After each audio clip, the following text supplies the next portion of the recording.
अस्सलाम वालेकुम, this is आबिर Rashid और आज बस कुछ बातें मैं जल्दी आपसे कर लूँ। एक तो बात ये कि निगेशन करूँगी मैं अपनी उस बात की जो मैंने कही थी आपको कि सीएसएस के एग्ज़ाम्स अगर आपका दिल चाह रहा है तो ज़रूर दो। एटलीस्ट आपको ये दुःख, ये गिला नहीं रहेगा अपने आप से ज़िंदगी में कि मैंने पेपर नहीं दिए। बिलीव मी, अगर आप अप्लाई कर देते हो और देना शुरू करते हो पेपर और बड़ी मेहनत करते हो, उस मेहनत से ज़्यादा करते हो जो आपने सोचा होता है अप्लाई करने से पहले कि अच्छा चलो ना हुआ तो क्या हो जाएगा।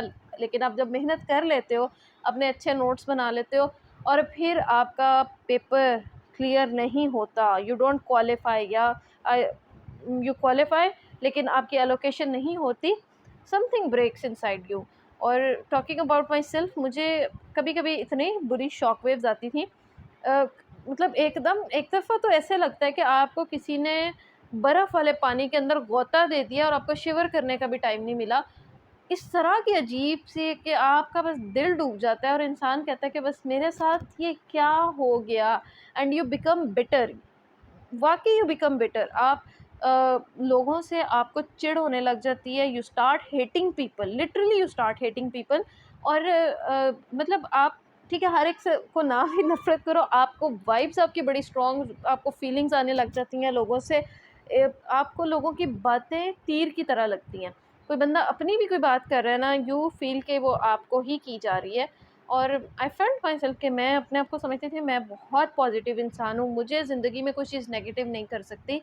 But I went through this, मुझे बिटरनेस मेरे अंदर आई है। एंड ऑल्दो कि मैंने उस चीज़ को करने की कोशिश की, काफ़ी control, then I made a video और फिर मैंने उसको प्राइवेट प्राइवेट कर दिया। बिकॉज आई फेल्ट कि मैंने ये सारा कुछ अपनी बिटरनेस में कहा है। देन समबडी टोल्ड मी कि आप अपने जो फीलिंग्स हैं ना वो अल्लाह ताला के सामने रखें। एंड बहुत मुझे सही मशवरा दिया और उसके बाद से मैंने ना फिर उस इशू पे दोबारा नहीं बात की। But sometimes you really feel कि आपके साथ धोखा हुआ है। और धोखा करने वाला कौन है? आपका, आपके ये इदारा है जिसको आपने कितना प्रेस्टिजियस इदारा समझा होता है, जिसकी गलत पॉलिसीज़ की वजह से आप अपनी इंटेलिजेंस को क्वेश्चन करने लग जाते हो कि मैं किसी खाते में हूँ भी कि नहीं, मैं किसी भी चीज़ में कैपेबल नहीं हूँ। मेरी सारी ज़िंदगी के जो एक आपको प्राइड होता है अपनी पढ़ाई के ऊपर, अपनी मेहनत पे, अपनी अंडरस्टैंडिंग पे, अपनी मेमोरी पे, वो आपका प्राइड सारा चंद सेकंड्स की मार होता है, वो रिज़ल्ट आता है एंड यू फ़ील कि आप तो ज़ीरो। अ, देखो, ऑब्वियसली जो लोग सीएसएस में आते हैं उन्होंने बचपन से कभी ना कभी कोई ख्वाब देखा होता है कि हमने ये करना है। उन्होंने कोई ना कोई, बहुत कम लोग ऐसे होते हैं जो एकदम डिसाइड करते हैं। कुछ ना कुछ पीछे होता है, जो एक ख्वाहिश होती है, एक यानी आपकी ना इस तरह के एक सेंटिमेंट्स इसके साथ जुड़े होते हैं कि आपको एक अपनायत फ़ील होती है इस चीज़ को लेके। आपको लगता है कि आप अपनी नेशन को सर्व करने का सबसे बेहतरीन तरीका ये है, और हर बंदा करना चाहता है ना। लाइक जिसके भी दिल में दर्द है, इंसानों से मोहब्बत है, वो चाहता है कि वो लोगों को सर्व करे। ऐसे बहुत कम लोग होंगे जो ये चाहते हो कि जी हमने रिश्वत लेनी है या हमने जो है ना माफिया या डॉन बन जाना है सर्विस में आके। ओवरऑल शुरू में तो सब लोग यही सोच के आते हैं कि हमने लोगों को सर्व करना है, उनकी हेल्प करनी है। लेकिन जब उनके साथ अपने साथ धोखा हो जाता है और उनकी कहीं सुनवाई नहीं होने वाली, पता ही है आपको कि हर साल कितने ही लोग एक्यूज़ करते हैं कि उनके साथ जो पेपर मार्किंग की गई थी it was not based on justice. इसको आप कहीं चैलेंज नहीं कर सकते और सारी ज़िंदगी आप क्वेश्चन करते रह जाते हो कि मैं इस सब्जेक्ट में अच्छा था भी या नहीं, मैंने इतना पढ़ के गंवाया। हालांकि आपने वो नॉलेज ज़ाया नहीं किया होता, वो आपने जो पढ़ा होता है, you know you are apt at it, आप उसको अच्छा समझ, मतलब उसको कहीं आपको एक्सप्लेन करना पड़ता है या उसकी कोई बात करनी पड़ जाती है, आपको वो वहाँ बैठे उन लोगों से ज़्यादा वो अच्छा सब्जेक्ट आता होता है जिन्होंने उन सब्जेक्ट्स में मास्टर्स किए होते हैं। This is the reality. लेकिन जब आप पेपर में बैठते हो और वो आपको फ़ेल कर दें, कोई सब्जेक्ट हिट कर दें, सारी ज़िंदगी आपका कॉन्फिडेंस ख़त्म हो जाता है। अब आप मुझे बताएं कि जिस बंदे ने बीएससी या एमए, सॉरी बीए या एमए वगैरह या एमएस इंग्लिश में किया हो या इंग्लिश लिटरेचर में किया हो, उस बंदे का ऐसे या प्रेसी उड़ जाए, वो बंदा अपनी नज़रों में कैसे गिरता है? मतलब बाकियों के लिए तो क्या ही उसके लिए कोई रिस्पेक्ट बची होगी, वो खुद बेचारा अपने आप को सारी ज़िंदगी क्वेश्चन करता रह जाता है कि वेयर आई वाज़ रॉन्ग। ठीक है, sorry, where was I wrong. Sentence भी तो सही रखने हैं ना हमने, जितने भी हम बेटर हो जाएँ। बट देयर इज़ समथिंग कि आप बहुत सोच समझ के ये पेपर्स दो, क्योंकि आप वो इंसान नहीं रहते जो आप पेपर देने से पहले थे। आपकी शोख़ी, आपकी जो जोश, जज़्बा, ये सारा कुछ ना आहिस्ता-आहिस्ता ये सीएसएस सक कर लेता है। आप बहुत अरसे इस काबिल नहीं रहते कि आप जोश-ओ-खरोश से दोबारा से अपनी लाइफ़ में कुछ नया स्टार्ट कर सको। आप बहुत अरसा एक डिप्रेसिंग फ़ेज़ में रहोगे। आपको बहुत अरसा ये लगेगा कि आप तो कुछ कर ही नहीं सकते। काम, कारोबार, कोई और जॉब आपको कुछ अच्छा नहीं लगेगा, और अगर अच्छा लगेगा भी तो आपके अंदर इतनी कैपेसिटी नहीं होगी कि उसको अच्छे तरीके से लेके चलो, क्योंकि आपकी एनर्जीज़ खा जाती है सीएसएस। इसको मतलब दिस इज़ द रियलिटी। मैं मतलब अपनी उस स्टेटमेंट से जो है ना वो रुजू करना चाहती हूँ जो मैंने कही थी कि एटलीस्ट एक दफ़ा ज़िंदगी में देखें, ज़रूर देके देखो, आपको नॉलेज बड़ा मिल जाता है चीज़ें, लेकिन फिर अपने आप को मेंटली स्ट्रॉन्ग कर लो, क्योंकि इसका जो झटका होता है वो बहुत बुरा होता है। ख़ास तौर पे उन लोगों के लिए काफ़ी बुरा होगा जिन्होंने मेहनत की है, जिन्होंने पढ़ा है, जिन्होंने नोट्स बनाए हैं, जिन्होंने अपना टाइम दिया है। Like time is your life. Time आपका जो है ना, आप अपनी ज़िंदगी दे रहे हो, अपना अपने यानी वक्त को ना कोई सेपरेट चीज़ ना समझो। आपने बहुत कुछ दिया होता है इस एग्ज़ाम को करने के लिए। So if you are doing this, आप 100% दे रहे हो, इट्स वेरी गुड। और अगर आपका हो जाए तो और भी बहुत अच्छी बात है। लेकिन जब नहीं होता और आपने बड़ा कुछ सेक्रीफाइस किया होता है इसके लिए, टाइम किसी चीज़ के लिए देना आपको शायद वैसे लग ना रहा हो, लेकिन जब आप अपने उन नोट्स को देखते हो, अपनी उन बुक्स को देखते हो, समथिंग ब्रेक्स इनसाइड यू। आपको ये लगता है कि कहीं तो कुछ गलत हुआ है ना, और आप किसी को कुछ कह भी नहीं सकते, बिकॉज़ अगेन कि ज़ाहिर है वही बात कि हमारे यहाँ सेंटिमेंट ये है कि सिस्टम को हमने चेंज तो करना नहीं है। कोई अच्छी चेंज लाने को तो हमारा दिल नहीं करता, लेकिन जो एक्यूज़ करते हैं हम उससे कहते हैं कि हाँ, ये फ़ेल हो गया है या ये कर नहीं पाया, तो अब ये एक्यूज़ कर रहे हैं, और बात भी सही है। अगर हम लोग कर जाएँ, क्वालीफ़ाई कर जाएँ, एलोकेशन हो जाए, वी वुड से कि जी सिस्टम बहुत बेस्ट है। I agree. मैं मतलब बहुत सारी चीज़ों पे मेरा स्टांस डिफरेंट होता अगर मेरी एलोकेशन हो जाती, बिकॉज़ अगेन आपका हार्ट एंड माइंड चेंज हो जाता है चीज़ों के साथ। अगर आप किसी पोज़ीशन पे बैठे हो, आप उसको डिफेंड करोगे, हर हाल में करोगे। स्पेशली जब मैं इंग्लिश की बात करती हूँ, तो मैं इस चीज़ को एक्नॉलेज करती हूँ कि ये एग्ज़ाम आपकी ज़हानत का एग्ज़ाम नहीं है। बेसिकली ये एग्ज़ाम आपकी इंग्लिश का इम्तिहान है, आपकी इंग्लिश के सेंटेंस स्ट्रक्चर का। तो इसमें बहुत सारे वो लोग क्वालिफ़ाई भी कर जाते हैं जो इंटेलिजेंट शायद इतने ना हों, लेकिन इंग्लिश उनकी बड़ी ज़बरदस्त हो, और जो इंटेलिजेंट लोग हैं वो बस यही सोचते रह जाएँ कि कब इस मुल्क की अपनी ज़ुबान में पेपर्स होंगे। सो दीज़ वर सम थिंग्स। इसे रेंटिंग कह लें या जो मर्ज़ी कह लें, कि एक था, मुझे लगा कि मुझे आपको जो है ना, अब रिज़ल्ट भी आने वाला है, तो जो लोग नहीं क्वालिफ़ाई कर पाएँगे, सो बस वही बात, your actions do have an impact on you. और ये अच्छी बात है कि पाकिस्तान में सिर्फ 3 अटेम्प्ट्स हैं, बिकॉज़ 3 में भी ऐसे कई लोगों के साथ हुआ है कि दे वेटेड फॉर 3 इयर्स या 4 इयर्स या काफ़ी सारे साल के हम थर्ड अटेम्प्ट बाद में देंगे जब हम फुली प्रिपेयर्ड हो जाएँगे।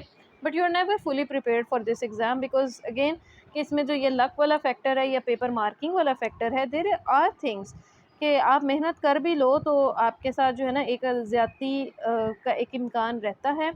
और मज़ीद ये कि अगर मतलब मैं तो ये कहती हूँ कि अच्छा है कि यूपीएससी की तरह हमारे पास 6-7 चांसेस नहीं है, सॉरी 6 चांसेस, क्योंकि उसमें भी ये होता है कि आपके फिर 7 इयर्स तो सीधे-सीधे जाते हैं अगर आप लगे रहते हो कि बस मैंने अब अगली अटेम्प्ट देनी है, अब अगले साल अगली अटेम्प्ट देनी है।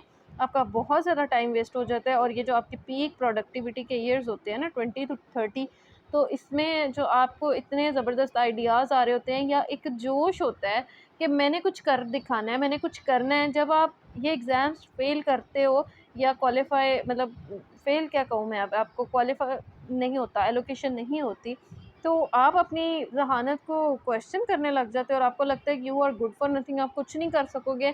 आप इवेंचुअली कुछ भी करोगे तो उसको ऐसे ही फ्लॉप कर दोगे, और मतलब आप अपने जो है ना, इंसान जो है वो इंसान ही नहीं रहता। एक रह जाती है, एक कड़वाहट आपकी ज़िंदगी में आ जाती है, एक गैप आ जाता है बहुत सारी चीज़ों के अंदर। आपने अपना जो टाइम दिया होता है ना, आपने असल में अपनी सोच, अपनी रूह उस चीज़ को दी होती है, और उसका फिर आपको फ़ील होता है, नुकसान होता है। And I am not saying this randomly, I feel कि एक यानी जो है ना, आपने मतलब कुछ हालाँकि गलत नहीं किया होता, बट स्टिल यू फ़ील कि कुछ गलत हो गया है, कुछ आपके बिहाफ़ पे गलत हुआ है। बिकॉज़ ऑब्वियसली एफपीएससी तो अपनी गलती मानेगा नहीं, और अगर आप कहोगे भी तो पीपल विल से कि हाँ आपका हुआ नहीं तो इसलिए आप उसको एक्यूज़ कर रहे हो, और ये कॉमन सी बात है ना, लोग कहते हैं, ऐसे ही कहते हैं। But telling you from my experience, अगर आपने इस पेपर को करना है, आप ज़्यादा से ज़्यादा 2 अटेम्प्ट्स दो, आप थर्ड का ना सोचो, बिकॉज़ इवन आप जब थर्ड का सोचते हो आप बहुत सारी चीज़ों में ज़रा सा ढीले पड़ जाते हो, शायद अपनी तैयारी को इतना टाइम नहीं दे पाते या उतनी परफेक्ट तैयारी नहीं करते। तो कोशिश करो कि अगर देना है पहली अटेम्प्ट में दे के उसको पास कर दो। अगर एक अटेम्प्ट में नहीं होता, डोंट वेस्ट योर लाइफ। अगर आपको लगता है कि यहाँ पे जस्टिस नहीं होगा आपके साथ, या ये पेपर आप नहीं कर पाओगे, तो इस चीज़ को ना दो, अपना टाइम ना दो, because eventually every one can not get lucky when there are so less seats. I have not spoken to those people जिनकी सेकेंड अटैम्प्ट में एलोकेशन नहीं हुई and they went for the third attempt, उधर qualify भी किया लेकिन फिर allocation नहीं हुई, बिकॉज मुझे ये लगा कि मेरे अंदर इतना गट्स ही नहीं है कि मैं उनसे अफसोस भी कर सकूं। उनकी जो सैडनेस है, it's way beyond my imagination. मेरे तो साथ सेकेंड अटैम्प्ट में ऐसे हुआ सिर्फ, and third I will not be going for it. लेकिन जो है ना, ये बात है कि जिन लोगों ने थर्ड भी दी, मेरे साथ like it is I guess कि एक लक वाला फैक्टर है कि I won't be able to give the third attempt. लेकिन जो लोग इस चीज़ को लेके करते रहें और फिर भी ना हो, like I am not stopping you, लेकिन एक ऑनेस्ट एक एडवाइस है कि अगर आपने ये करना है, आप इसके कॉन्सिक्वेंसेस सोच के रखो। आपके ज़हन पे ये असर डालेगी ये चीज़, आपकी लाइफ में बिटरनेस आएगी इस चीज़ से। You will not like you will not cope that easily अगर आपका तीनों अटेम्प्ट्स में रह जाता है, और लोगों का रहता है। ये नहीं होता कि if a person didn't get lucky in the first और द सेकंड अटेम्प्ट, तो ये इस तरह के चांसेस कम लोगों को मिलते हैं, हार्डली। चलो बहुत हुआ 10 लोगों को मिल गया, बहुत हुआ 15 लोगों को इस तरह हो गया, लेकिन हर एक के साथ ये चांस नहीं होता कि उनका थर्ड अटैम्प्ट में हो जाए। So if you want to go for the first attempt, और अगर जाना है तो सोच समझ के जाओ, जहन को खुला रख के जाओ, बिकॉज़ इसकी आई डोंट नो कब तक इसके कॉन्सिक्वेंसेस मुझे फ़ील होते रहेंगे।